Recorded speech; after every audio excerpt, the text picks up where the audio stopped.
Good morning. I'm Kim McCleary, President and CEO of the Los Angeles World Affairs Council and Town Hall. Thank you all for your ongoing viewership and support. We couldn't be doing this without you. We have a terrific lineup of programs, which I'll talk about more at the end of this program, as well as opportunities to help us keep these programs going forward. You can help in so many ways by becoming a member or making a donation, and everything you do is a big help. So thank you so much. It's now my pleasure to introduce today's program and speaker, our very own politics professor, Dan Schnur, in Politics in the Time of Coronavirus. Dan has three terrific discussion items. Each in themselves could be its own program. Topic number one will be Bob Woodward's new book on the president and what Dan thinks are the key findings. Number two, the politics of COVID, is a vaccine coming? And number three, Europe and the US, repairing a broken alliance. All of you know the drill with the questions and answers. There's a control panel on the right-hand side of your screen where you can type in your questions. We'll be taking them in about 20 minutes, and Jessica DeGanzik will be managing them during that Q&A portion of the show. She's always does a great job of trying to get to as many of your questions as possible, as does Dan.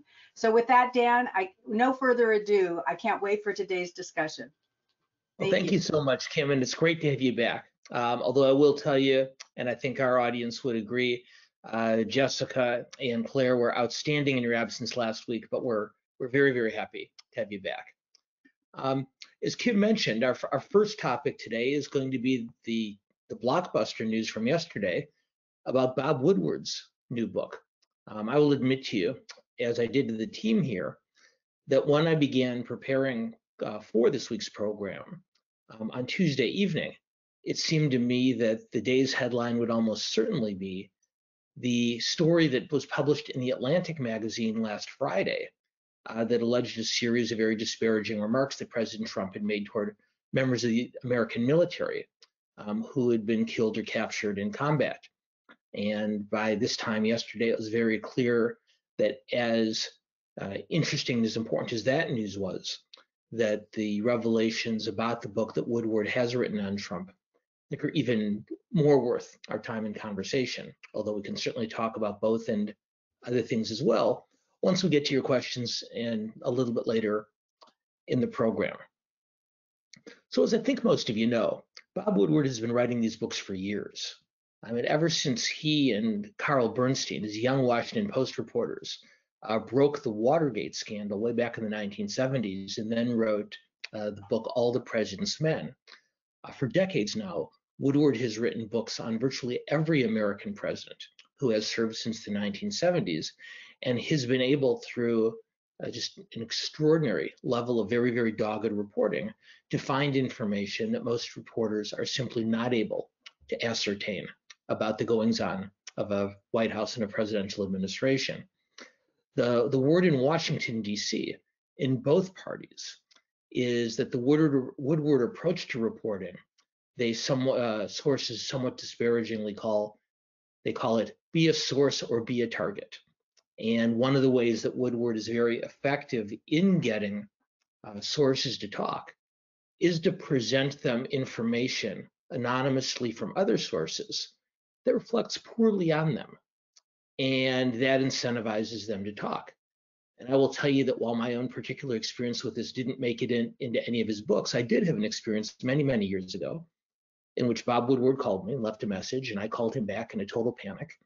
And he wanted to know about a meeting that I had attended. And I told him that I didn't feel comfortable talking about it. And then he shared with me several pieces of information about that meeting, including one that made me look really, really bad.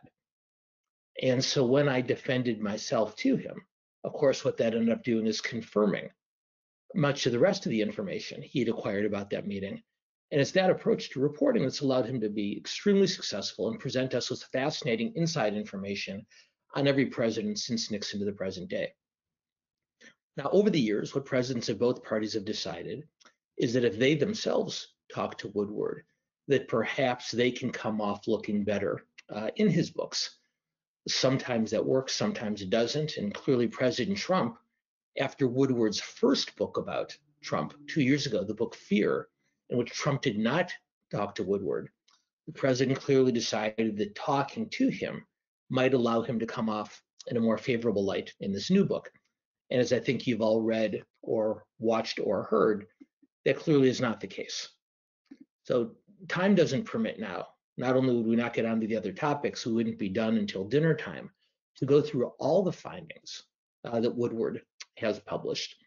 But just to run through a few of the most attention-grabbing. Number one, the president, Donald Trump, told Woodward as early as the beginning of February that the coronavirus was deadly. At the same time, he was still telling the public not to worry, and both words and action was minimizing the potential danger of the threat. Trump admitted to Woodward that he intentionally downplayed the danger of the public because he wanted to project confidence. Woodward reports a series of, I'll call, racially insensitive statements from the president, as well as absolutely scathing statements from senior White House officials, everyone from Jim Mattis to Dr. Anthony Fauci, about the president. Almost overlooked in the coverage is that the president, in his conversations with Woodward, either inadvertently or intentionally, it's not clear, revealed the existence of a secret U.S. weapons system that had otherwise, until then, not been disclosed to the public. And already, the Democrats in the House of Representatives are talking about potential hearings as to whether the president exposed national military secrets. Trump says, going back to his efforts to downplay the danger to the public and instill confidence, he said he was trying to avoid causing panic. Joe Biden, when asked about this yesterday, said that he believed that Trump was putting the stock market ahead of health and safety. So before we go any further, what I'm going to do is I'll ask Claire to put up our first question and let all of you weigh in on this, not on the substance of what Woodward reported, but rather I'm going to ask you to assess what you think the impact will be of these incidents, of this reporting on Trump's reelection prospects. And so, as you see, we have five options for you here. How damaging do you think the revelations in Bob Woodward's book will be to Donald Trump's candidacy? Will it have little or no impact? Will it have some impact, but not enough to change the election outcome? Will it have a sizable impact, enough to make Trump's reelection much more unlikely? Do you think this guarantees Biden's election? Or do you think that Biden would have won anyway, so this would just increase his margin? So Claire, let's see what our participants thought about this. Really interesting, very interesting. Almost 2/3 of our very smart audience says it will have some impact, but it's not an election changer, or as they like to say in Washington, it's not a game changer. 22%, almost 1/4, think it will have a sizable impact, enough to make the president's reelection much more unlikely. Only 4% think that this will either guarantee Biden's election or that Biden would have won anyway. So in either case, that it cements Biden's victory. So very, very interesting results. And so let's talk a little bit more about the potential impact of this. Well, I tend to agree with the assessment that most of you offer. All told, well north of 80% of you felt that it would not have a seminal impact. And I think that's right. We've seen many similar situations like this before. We remember back in 2015, the comments that Trump made about John McCain's military service, which many people thought would end his campaign, and of course it did not. Many people thought the Access Hollywood video in October of 2016 would end his candidacy. People thought that the president's comments after the Charlottesville riots in 2017 would have a terminal effect on his political future. His phone call to the Ukrainian president, of course, his walk from the White House across the street to the church with the Bible in his hand. And last week, as I mentioned earlier, very disparaging quotes about American troops who've been killed or wounded or captured in combat. And so what we've learned over the years is that the president's supporters are very, very loyal to him. And I think the one thing I would add to that is that while Woodward's information, his revelations, are things that we did not know before for certain. Most of what's been reported confirms feelings that many Americans, with the exception of the president's strongest supporters, already had about the president. So it is going to move some votes, but maybe not enough to have the kind of overwhelming effect on the election that we asked about in the poll question. Because the president's base is not moving, it hasn't moved and it won't move. The question, though, I would suggest to all of you, is that in terms of the impact of these revelations, the question is not on whether Trump will lose support from his loyal backers. We pretty much established that. The question is whether Joe Biden can use this news and information to reach out to swing voters, particularly the white working class voters who left the Democratic Party to support Trump in 2016, and whether he can use this information to motivate the Democratic base, particularly young people and minorities, who, as we've talked about many times before, whose enthusiasm for Biden is still lagging to some degree.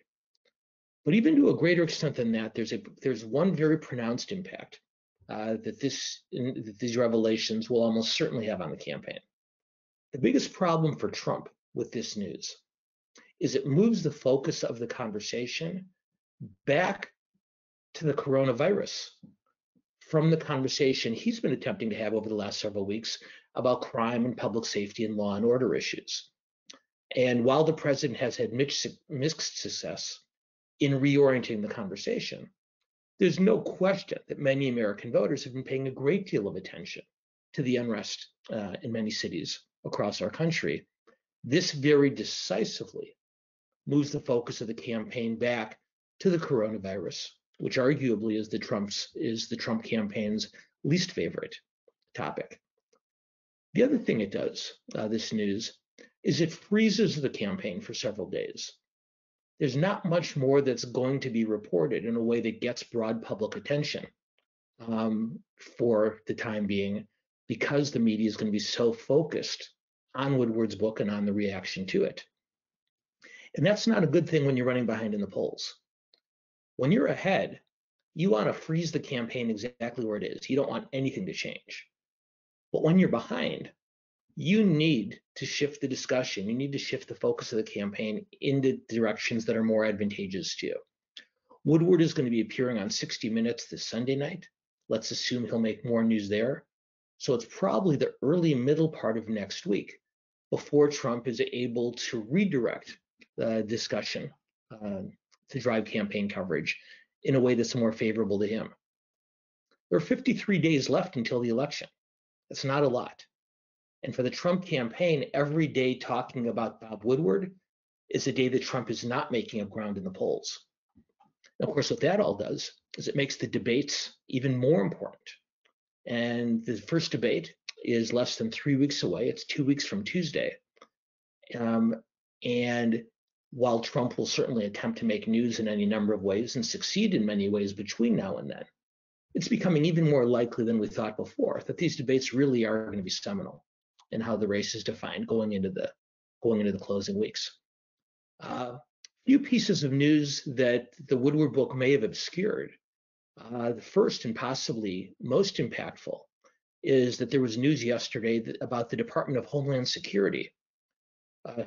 Department of Homeland Security officials being ordered to suppress news about Russia involvement in our campaign, and instead to highlight information about China's interest in Biden winning. That's an immense story under any normal circumstances. Barely got noticed. A couple of other things that have happened in the last 24 hours. Number one, Joe Biden was in Michigan yesterday. And in his remarks, he was talking about the COVID-19 virus, and he managed to confuse the number of military personnel who died from COVID, which was just a handful, I believe 7 or so, with the number of Michiganders who had died, roughly 6,000. Not an immense error, but it's a reminder for Biden supporters that misstatements like these can have a big impact in the closing weeks of the campaign, and is yet another reminder as to how important the debates really are. Also, if you missed it, the president announced yesterday several individuals who he would look to appoint to the Supreme Court if he were reelected, in an effort to redirect the interests and the focus of his loyal supporters from the Woodward book to issues in which which are of great import to them. And lastly, it appears that the Biden campaign outraised Trump by a historic amount over the last month, which is going to allow Biden somewhat of an advantage in terms of advertising and message delivery in the last weeks of the campaign. Okay, so that's a lot on Woodward, and we can come back to it later in your questions. Let's move on to a conversation about the vaccine, and I suspect that we may end up holding our US-Europe conversation until another day, and I'll apologize in advance for that one. But the Woodward book is big news, and I wanted to give it the attention, at least that I felt that it deserved. But let's move on. So topic 2, will there be a vaccine by Election Day? Now, many of you are familiar with the phrase, an October surprise.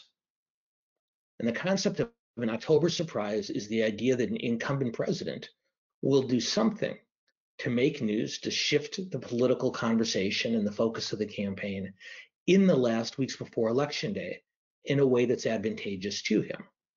The phrase was coined back in 1980 when many of candidate Ronald Reagan's advisors thought that President Jimmy Carter might engineer a release of the Iranian hostages in October of that year, and that would presumably give Carter a tremendous bump in public support for pulling off a feat of that magnitude.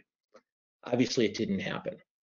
In almost every presidential campaign since then, there have been rumors, if not fact, of October surprises. And of course, in 2016, the October surprise was James Comey announcing in a letter to Congress just a couple of weeks before the election, that he would investigate and review additional emails related to Hillary Clinton's use of a private email server. And Clinton herself and many of her supporters believe to this day that still cost her the election. So what will this year's October or possibly November surprise be? Well, President Trump said several days ago that he thought a vaccine for the coronavirus might be ready before, and I quote, a very special day, unquote. And he later clarified that the very special day that he was talking about was Election Day. Since then, the Center for Disease Control has asked a number of state and local governments to make preparations for the vaccine to be ready for distribution by November 1st, only 2 days before the election. Now, Dr. Fauci and other government health officials say it's much more likely that the vaccine would be ready by later this year or even early next year at best, and that an early November approval and distribution is likely to be premature. Several of the leading pharmaceutical companies that are involved in this research took the very unusual step last week of issuing a joint statement. These are competing pharmaceutical companies. They put out a joint statement saying that they won't even submit a vaccine for approval by federal authorities unless the companies, are assured that it is safe and has been fully vetted. And I think most notably, Moncef Slaoui, the chief advisor for the president's the coronavirus vaccine development program, Operation Warp Speed, Slaoui has said he will resign from his position as the chief advisor to the president's vaccine development program. He'll resign if he believes there's political pressure to approve that vaccine. If it has not yet been proven, if he feels there was political pressure to approve the vaccine, if it had not yet been proven safe, in his opinion. Now, the Washington Post reports that several Trump aides say that this having a vaccine, or at least demonstrating rapid progress toward one, will be key to his reelection. And there is apparently intense disagreement within the administration about whether the FDA, the Food and Drug Administration, should use emergency authority to clear a vaccine before it's formally approved, which some in the scientific community think could be quite dangerous, hence Fauci's and Slaoui's remarks. The other conversation that's been reported going on inside the White House is there's a lot of concern about the potential politicization of the virus, and that people wouldn't trust it if they believe it was rushed in order to get out the door before the election. And so in order to push back against that, the Trump administration, the Department of Health and Human Services, is planning a $150 million public service announcement campaign designed to convince people that the vaccine is safe, that it's effective, and it can be trusted. And this communication strategy was, although it's going to be implemented at the Department of Health and Human Services, was developed at the White House. And their strategy is to limit Trump's personal messaging about the campaign, other than to, as they put it, to spike the football and claim victory, and then hand it over to Fauci and Deborah Birx and other administration spokespersons to sell it. So, on one hand, no question, we'd all like to see a vaccine sooner rather than later. Who wouldn't? On the other hand, there's clear nervousness that the administration may be acting precipitously and pushing the process too quickly in order to achieve a political victory, the October or November surprise that I talked about earlier. So we're going to ask what you think. Claire, if you can put up the second question. Question for all of you. Under what circumstances would you take a vaccine provided by the US government? And we, again, have 5 options for you. Would you take that vaccine before the election? No questions asked. Would you take it before the election, but only if Dr. Anthony Fauci endorsed it and said it was safe? Would you take it after the election when the political benefit would not be quite so obvious? Would you take it after the election, but only if at that point Dr. Fauci said it was safe? Or would you simply refuse to take the vaccine until the next president takes office, either in 2021 or presumably a much longer wait? So let's see what all of you have to say on taking the vaccine. Wow, look at that. 86% of you would not take the vaccine before the election. 64%, almost 2/3, say that you do it after the election if Dr. Fauci or presumably other respected health authorities said that it was okay. And 22%, almost a quarter, wouldn't do it until the next president takes office, presuming that Biden wins and is sworn in January, and it wouldn't be another 4-year wait. So once again, very interesting, very, very interesting results. Practically, the timeline is not just ambitious, but it's almost breakneck. And that's not me saying that it can't be done, but just pointing out the logistical challenges involved. First of all, the logistical challenges for distribution are just mind-boggling. The transportation of the vaccine, preserving the samples in a climate-controlled environment, storage, record keeping, because most of these vaccines would require not 1 but 2 doses, and keeping track of who had received the first one and then was going on to the second one. So the first vaccines that's been reported will most likely emerge from a phase 3 clinical trial, which, as I said a moment ago, number one, it requires storage in sub-zero temperatures, which is a logistical challenge, and 2 doses per individual spread weeks apart. So on top of that, the trial process has a built-in timeline to ensure testing safeguards. Not only are the doses weeks apart, but even giving that first dose takes an immense amount of time to prepare, because we're talking about each of these test options for vaccines that the companies are going through right now. There are 6 candidates at the time. They're each testing 30,000 human volunteers. And as we saw just last week, one of those vaccine candidates actually put their trials on hold because one of their people tested had fallen ill. Now, on one hand, this is good news. It shows that the safety protocols can be working, but it also reminds us how unpredictable the timing can be. So I think the other thing, not that most of you need convincing, the other thing that gives people pause here is the FDA's past, we'll call it charitably, stumbles on potential remedies to the virus. The original approval of hydrochloroquine before that was pulled back, the comments that Dr. Redfield made about the convalescent plasma before pulling those back. So lots of reasons to be leery. But on the other hand, to be fair, some people would argue that the government should push the envelope in trying to save people. In other words, because so many thousands, tens of thousands of hundreds of thousands of our fellow Americans are dying from this disease, shouldn't the government try to get a vaccine out as quickly as they can? And a question for all of us to consider, we won't have time to post it on the website today, on the screen today, is if the president were Barack Obama or George Bush or Bill Clinton, would you feel more comfortable with an accelerated effort to finalize approval of the vaccine and get it out? My guess is that's a topic we'll be able to come back to in the future. Kamala Harris, for her part, has been very clear, and she agrees with most of you. Harris was asked last weekend if she would take the vaccine pre-election, and she said very emphatically, "I would not trust Donald Trump.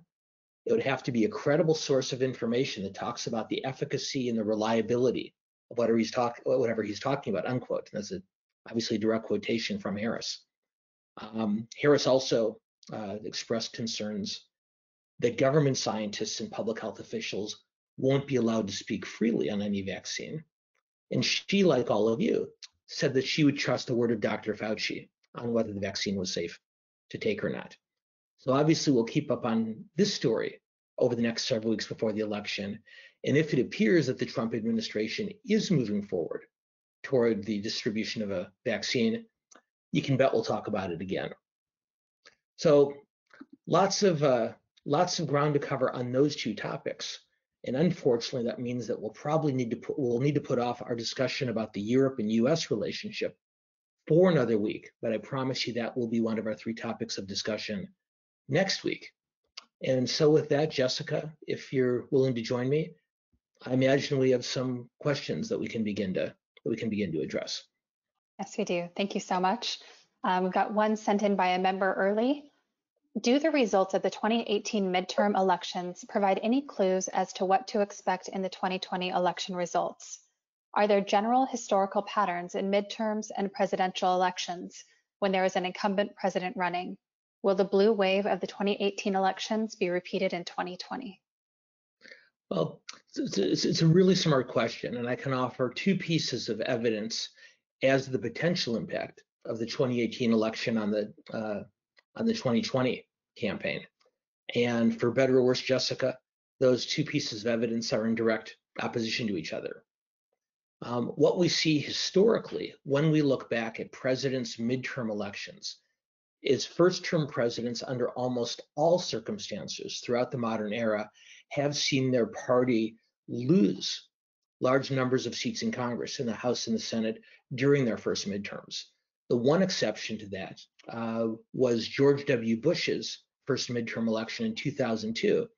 And it's generally agreed that he was able to maintain an unusually high level of support through the midterms because they took place barely a year after the terrorist attacks of September 11, 2001. But for every other president of the modern era, their party has lost seats, and a good number of them, in the midterms. So in a historical context, the Republican losses in 2018 are not surprising. And so what that suggests is that there's not going to, we wouldn't learn a whole lot about the 2020 elections outcome based on what we saw in the midterms, because most, not all, but most presidents of the modern era, even after their party suffered those losses in the midterm election, were able to succeed in their own reelection campaign. So that's one piece of evidence. But the other thing worth pointing to is the turnout in 2018 showed a marked increase among Democratic base voters, in particular, young people and single women, and voters from minority communities, voters who had not been enthused to turn out for Hillary Clinton in 2018. Midterm elections generally see a lower turnout overall than presidential elections, and 2018 was no exception in that regard. But it was very unusual to see these voter groups that generally vote in smaller numbers than the rest of the electorate and have a greater drop-off in midterm elections than other voter groups. The fact that they turned out in such large numbers in 2018 suggests a great level of motivation, maybe not for those Democratic congressional candidates, but an anti-Trump animus drove them to the polls in record numbers. So on one hand, you shouldn't read too much into the midterm results in terms of whether Trump will be hurt because of Republican losses 2 years ago. On the other hand, the fact that these generally low turnout voter groups that overwhelmingly support Democratic candidates turned out in such large numbers in the midterm suggests that the Democratic base will once again turn out at a level that would greatly improve the Biden-Harris ticket's chances. So 2 pieces of evidence, you choose which one you'd like to believe. Well, and we're in such an unprecedented election year, just given everything that we're doing with the mail-in voting and everything else. So this is going to be one that's going to stand out for the ages. All right. Why would Trump give Woodward an interview in light of the negative review of the administration in Fear? And that was his previous book. Well, as I mentioned at the beginning of the program, Trump believed that one of the reasons that Woodward's first book about his administration, Fear, was so critical of him is because Woodward did not hear from Trump himself.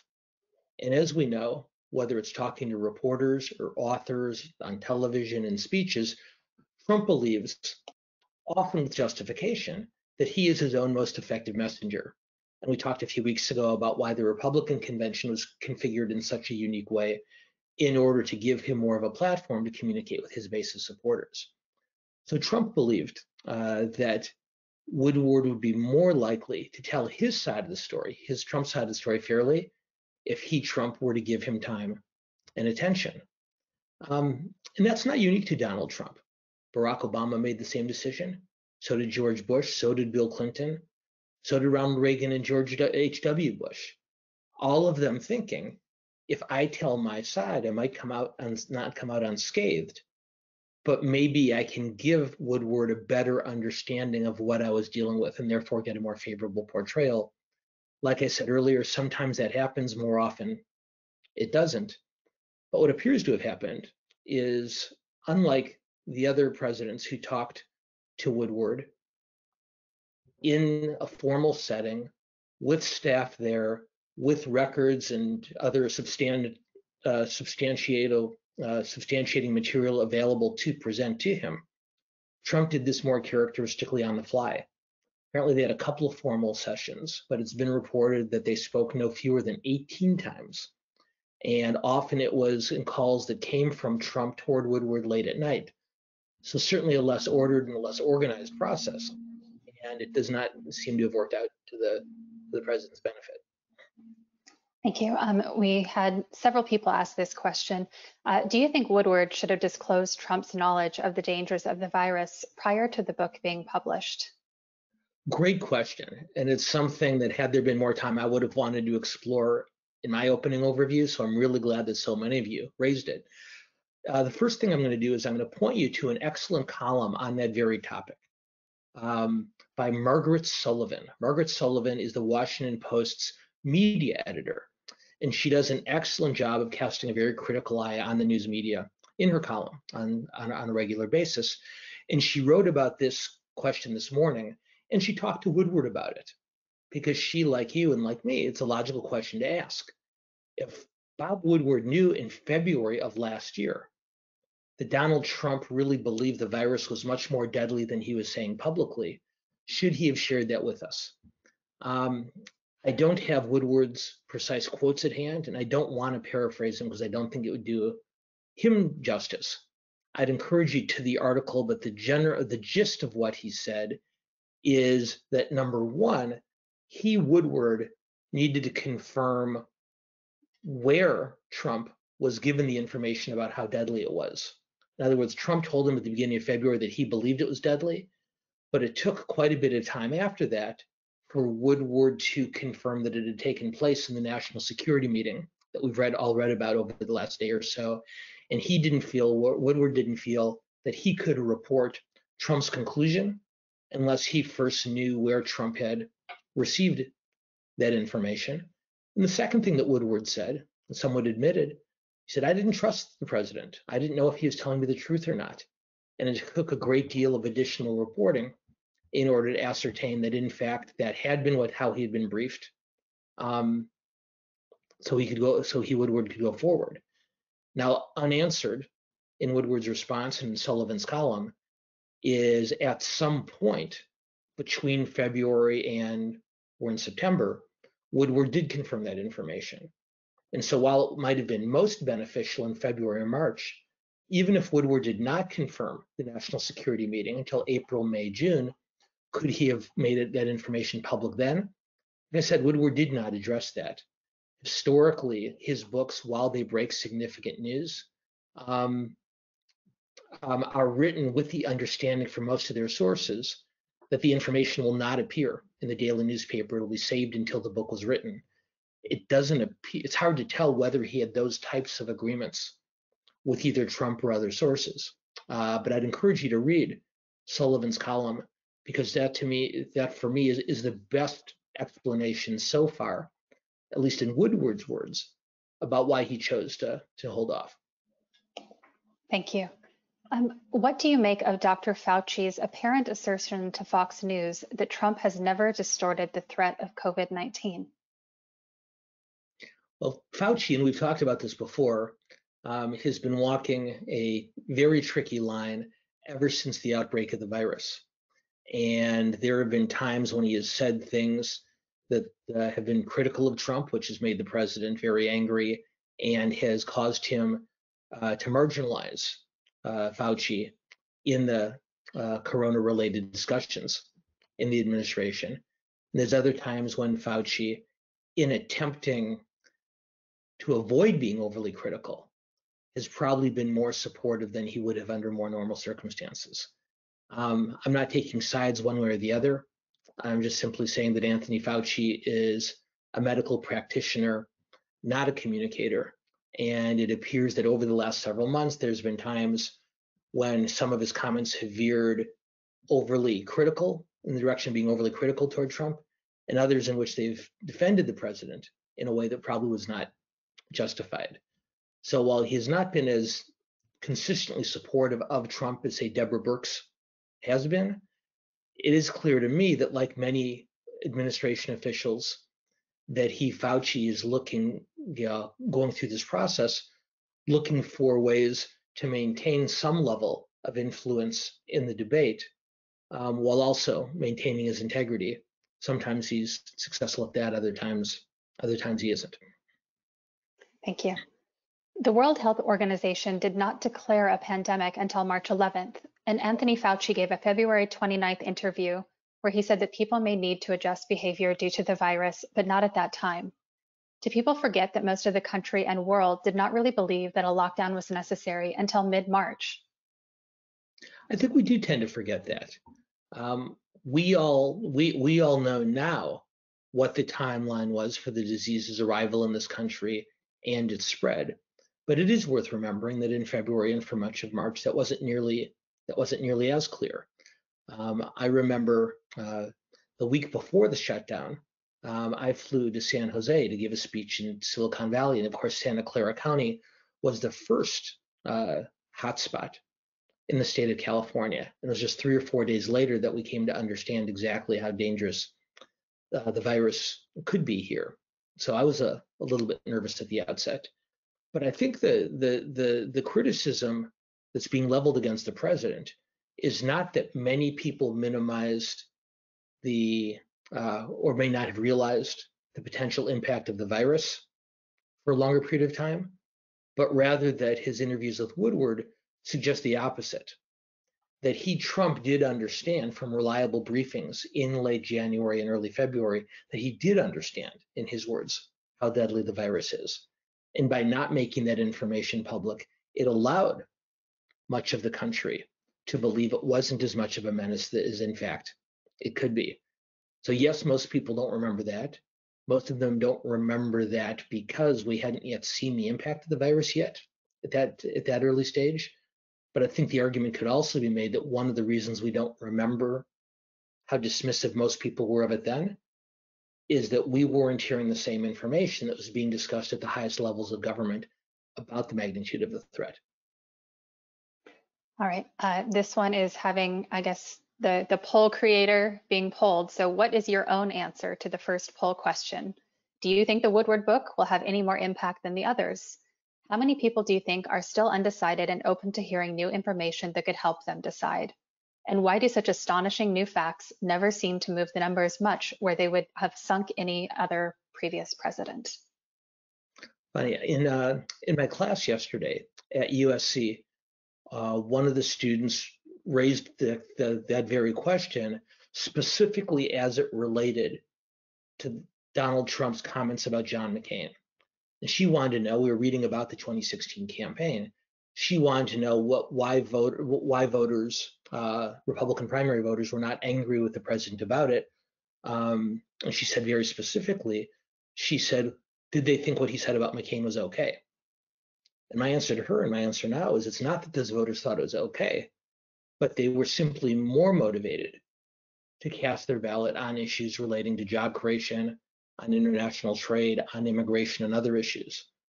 So I think most of the president's supporters don't condone these types of statements or this type of behavior, but they simply don't place as much import on those types of behavior, either as the president's position and agenda on issues that are very important to them, or alternatively, as we've talked about on this webinar before, because so many of his supporters are motivated less by a particular issue and more toward an animus, more toward a resentment toward government, toward politics, and more broadly toward so-called elites.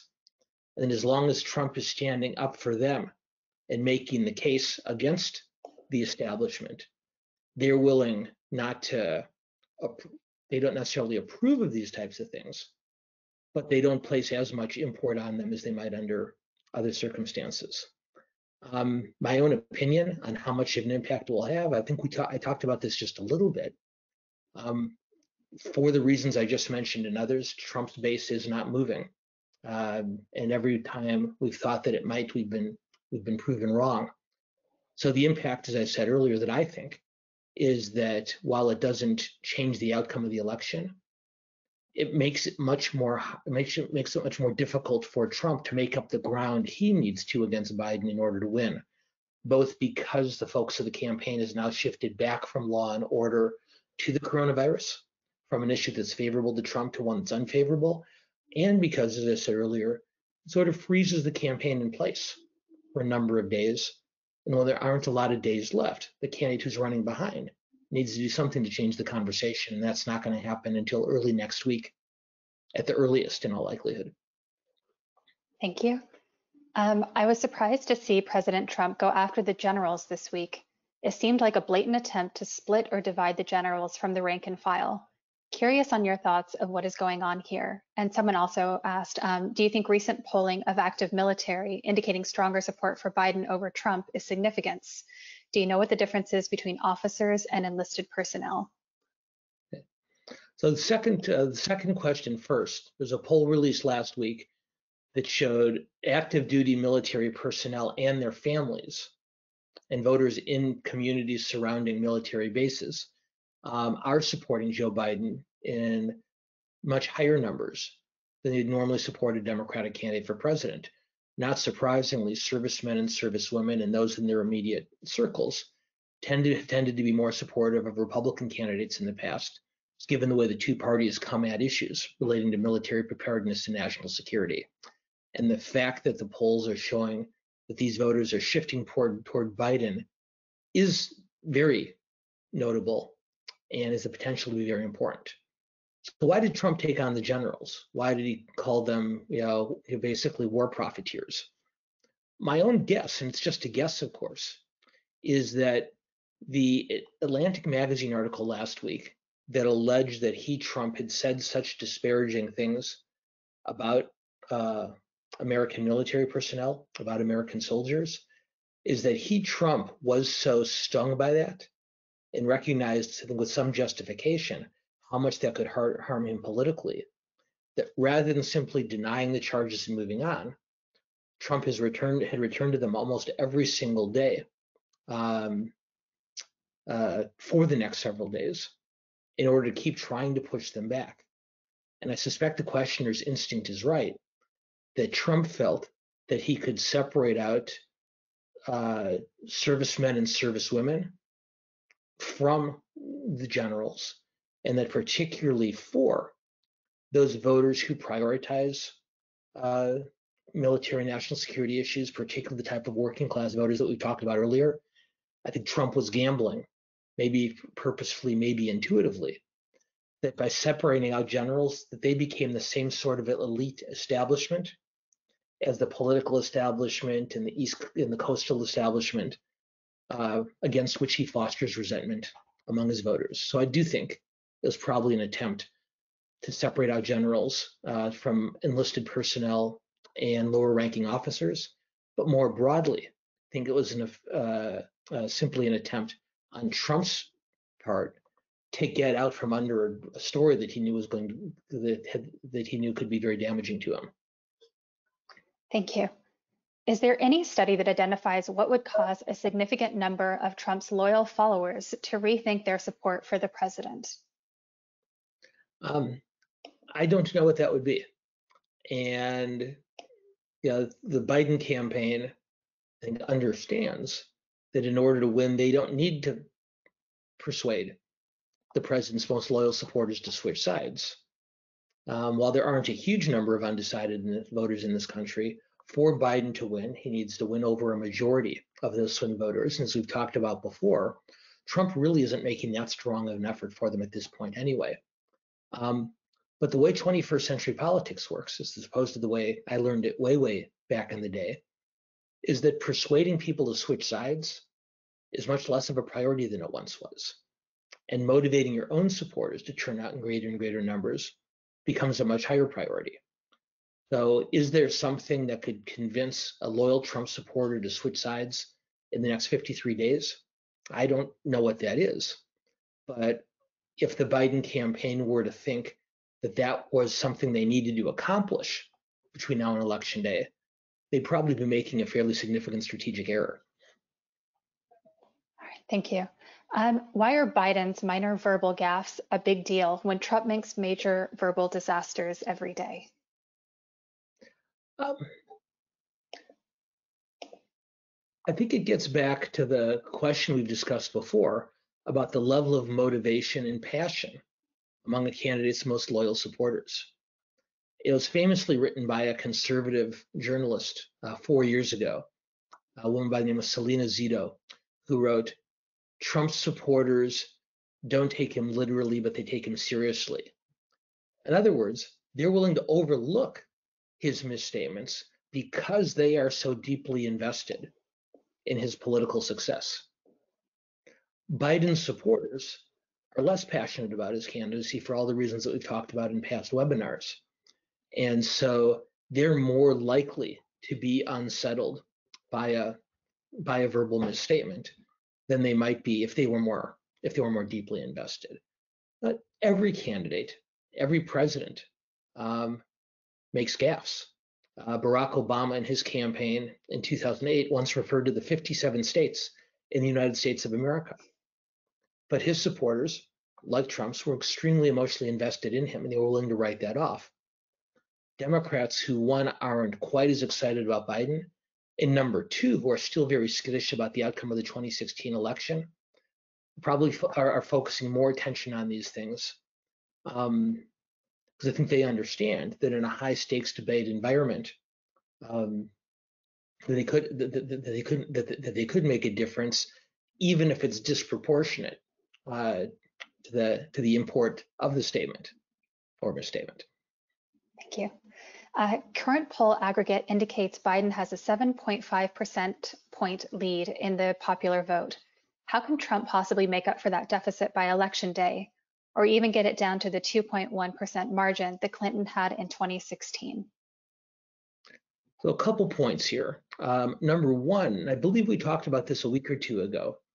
While Clinton had roughly a 2% advantage in the popular vote, the electoral count not only went in the other direction, it wasn't that close. And analysts believe that a Democratic candidate, that Biden could win by as much as 4% of the popular vote, and that the Electoral College at that point would be very much in contest.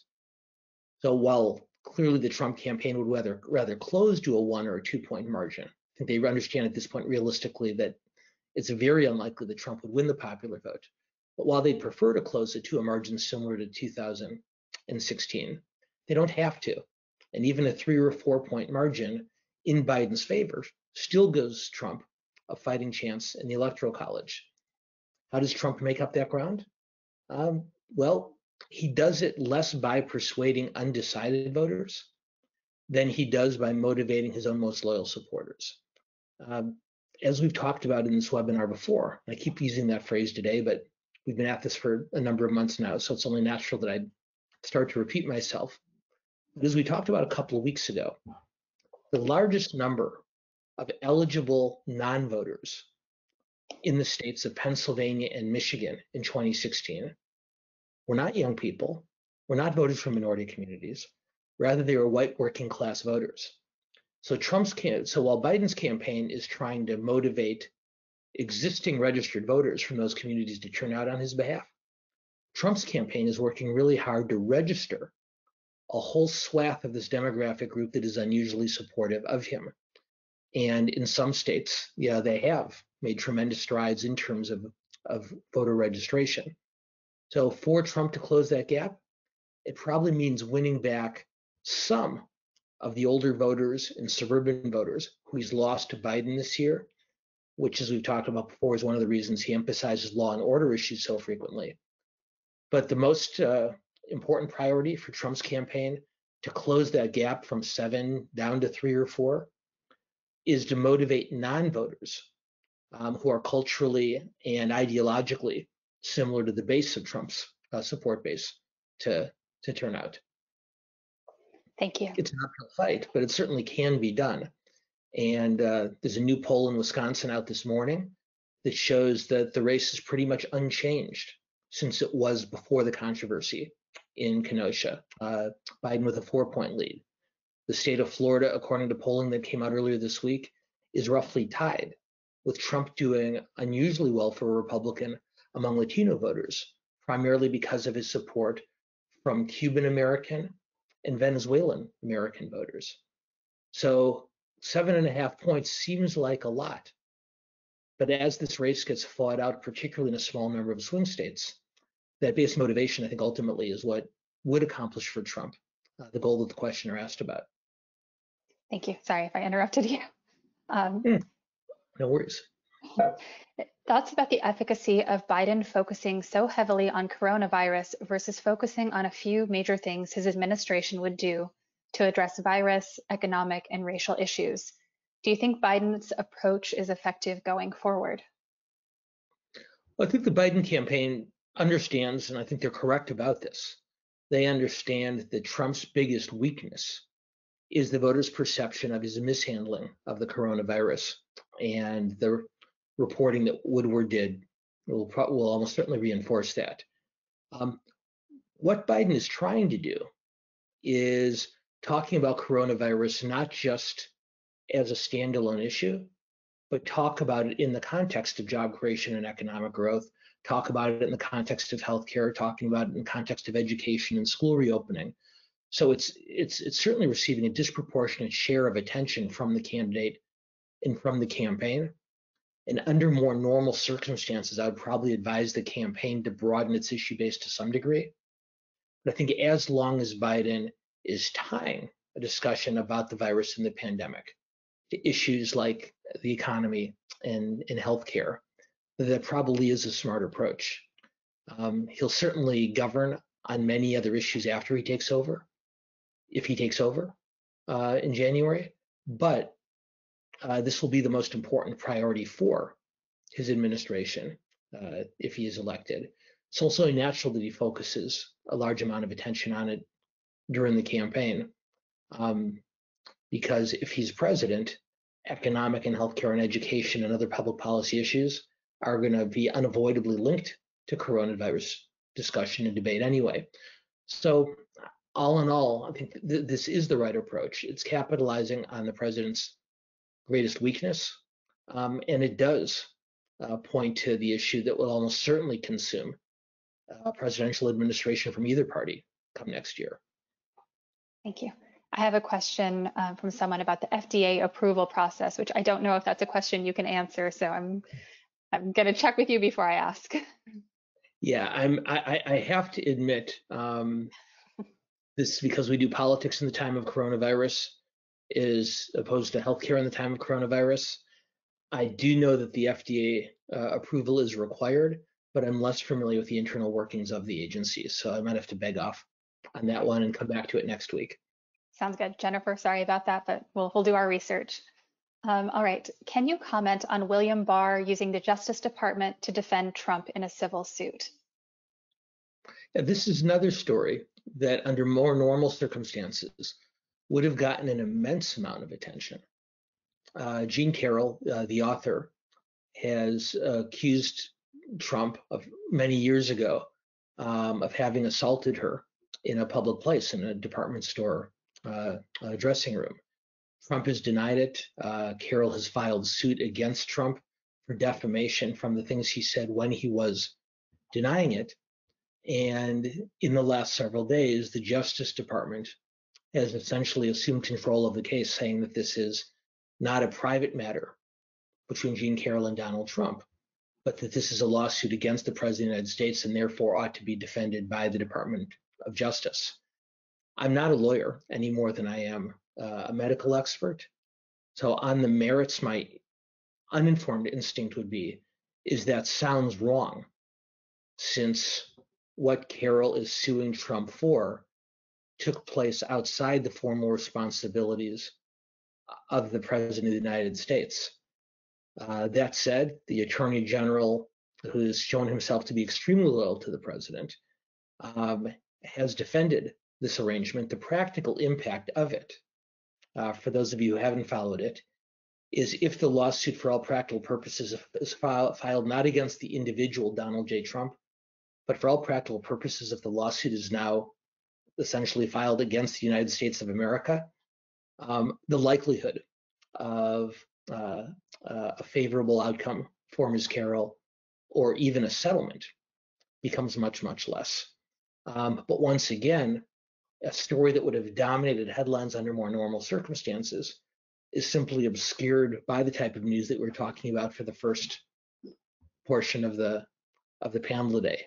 Barr believes he has a legal rationale for supporting the decision of the Justice Department to take it over. I'm not qualified to say whether his legal rationale is correct or not, but I will note that many legal experts on past matters and this one have criticized him for prioritizing his loyalty to President Trump over the way they think that these matters ought to be interpreted. Well, thank you.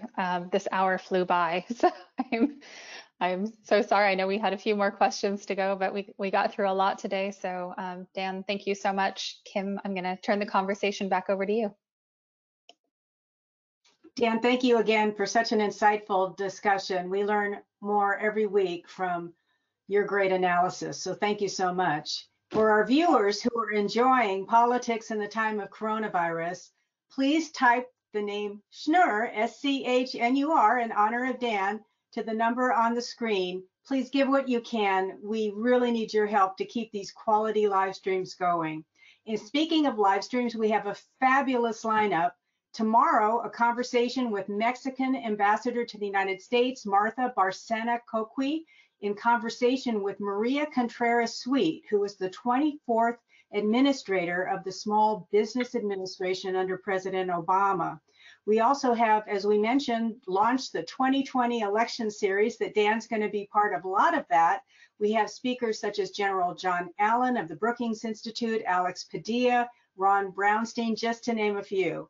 Other speakers that you can register for today are Fiona Hill, Anne-Marie Slaughter, and Jill Lepore. So we will have you going 2 or 3 times a week between now and the election time. So thank you all again for your ongoing support. Dan, superb as always. Thank you. You have such a wonderful following, and we can't wait to see what you have to say next Thursday. So thank you so very much. Thank you, Kim, and thanks all of you for joining us today. I'll look forward to seeing you next Thursday.